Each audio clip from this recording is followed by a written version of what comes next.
Part 3 के starting में हम देखते हैं योनसुंग को, जिसने क्विन टावर के पास अपना होटल का रूम किराए पर लिया होता है। अंदाजे से हमें पता चलता है कि वो क्विन टावर को बहुत भयानक तरीके से घूर रहा था। अभी वो हैन को कॉल करता है और बताता है कि हरसयाना को प्रेसिडेंट मिस्टर हरमन के साथ मैंने तुम्हारी एक मीटिंग बुक कर दी है। जो सुन हैन काफ़ी ज़्यादा खुश होती है, क्योंकि अगर ये डील सक्सेसफुल हो गई तो आराम से 1 ट्रिलियन क्लब ज्वाइन कर लेगी। पर तभी उसके पास कुछ ईमेल्स आते हैं जो कि उन सारे मेडिकल रिसर्च सेंटर से आए थे कि हैन ने अपने इलाज के लिए कांटेक्ट किया था, लेकिन सबका रिप्लाई आता है कि उसका इलाज नहीं कर सकते। जो देख कर हैन काफ़ी दुखी होती है और अपने आप से कहती है कि क्या मैं सच में मरने वाली हूँ। जब मैं 1 ट्रिलियन क्लब में इतने करीब हूँ, ऐसा नहीं हो सकता। मैंने इतने सारे आइलैंड खरीद रखे हैं जहाँ मैं कभी नहीं गई, और इतने सारे लिमिटेड एडिशन कपड़े, ज्वेलरी, वॉचेस सारे हैं, उनको कब मैं पहनूंगा। ये सब मेरे लिए वेस्ट हो जाएंगे। फिर हम आगे देखते हैं हैन योनो के रूम के पास जाता है। रूम के अंदर देखता है योनो को सोते हुए और कहती है कि मेरे लिए सबसे बड़ा विश तो तुम्हारा होगा। अगले दिन हम हैन को देखते हैं जो कि ऑफिस आई होती है और वो आते ही योनो को घूरने लग जाती है। फिर वो अपने सेक्रेटरी को पूछता है कि मेरा एक दोस्त है जो उसका पति बहुत खूबसूरत है। तो सेक्रेटरी कहते हैं क्या आप ऐसे उसे जानते हैं? तो योहन कहते हैं कि हाँ मैं जानता हूँ। वो कभी कभी अपने हस्बैंड की आंखों में देखकर खुश हो जाती है। उसका मन करता है अपने हस्बैंड को गले से लगा ले। ये सुन के सेक्रेटरी कहती है कि शायद उस लड़के का दिमाग खराब है, एक बार उसे किसी डॉक्टर को दिखाने के लिए कह देना। मुझे लगता है कि उसके दिमाग में कुछ प्रॉब्लम है, वरना शादी के बाद ऐसा कौन सा सोचता है।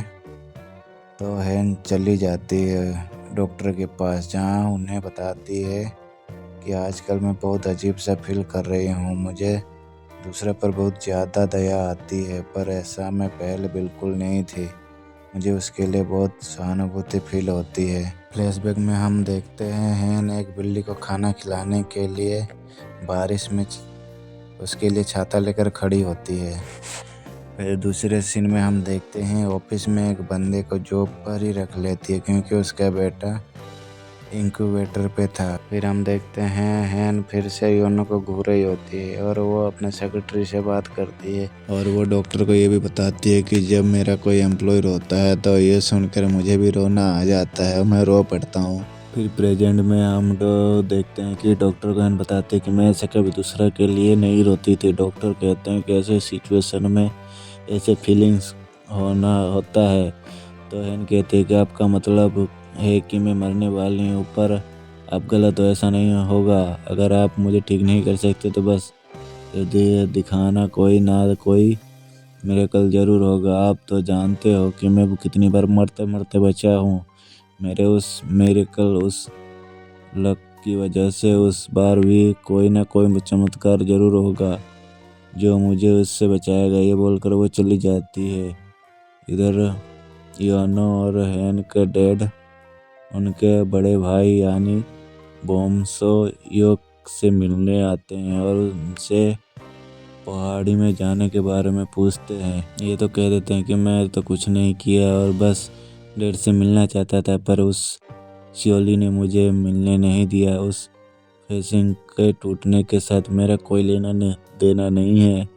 बमसेक उसे डैड से मिलने की रिक्वेस्ट करता है, लेकिन बमसे उसे मना कर देता है। योनो के साथ घर लौट आता है और जहां वो योनो से कहती है कि तुम्हें लगता होगा कि हमारी फैमिली कैसी है, जो एक दूसरे पर लॉ सूट फाइल करते हैं।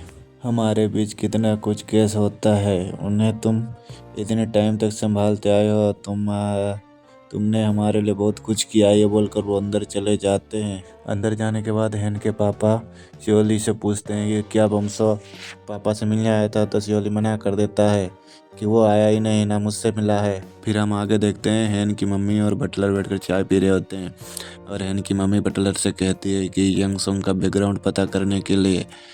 तो तभी वहाँ पर यंगसंग आ जाता है। फिर यंगसंग का पीछा करता है बटलर, लेकिन वो उसे ढूंढ नहीं पाता, लेकिन यंगसंग उसे पकड़ लेता है। पर वो हैरान नहीं होती और उसे अंदर बुलाकर बिठाता है और उससे बात करता है और उल्टा क्वीन फैमिली की इन्फॉर्मेशन ले रहा था। बटलर उससे पूछता है कि क्या आपका और इनके बीच कुछ हो सकता है, क्योंकि मैं तो हैन और योनो की शादी तोड़ना चाहता हूँ। यह सुन यंगसंग रीजन पूछता है तो यह ग्रेस बताती है कि वो बड़े बड़े घर के लोगों को शादी करवाती है, लेकिन इनकी करवा ही नहीं पाई, इसलिए उसकी इमेज ख़राब हो रही है।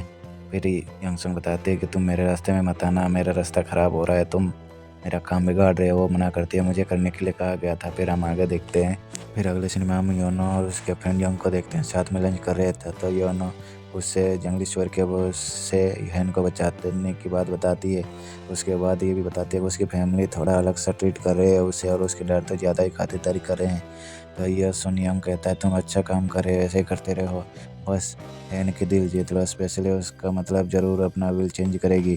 तो योनो कहता है मुझे कुछ नहीं चाहिए। तो इस पर उसकी दोस्त कहती है कि अगर तुझे विल में कुछ नहीं चाहिए तो ये तेरी अपनी अमीरी की ख्वाहिश छोड़ दे और अपने गांव चली जाए, जहां उससे तेरी फैमिली उस तेरे को वेलकम भी नहीं करेगी। यह सुन तो योनो घबरा जाती है और यहीं पर एपिसोड 3 पार्ट 3 ख़त्म हो जाता है। मिलेंगे पार्ट 4 में, तब तक के लिए गुड बाय। अगर मेरे वीडियो पसंद आए तो वीडियो को लाइक करें, शेयर करें और कमेंट भी करें, साथ ही साथ बेल आइकन दबा दें।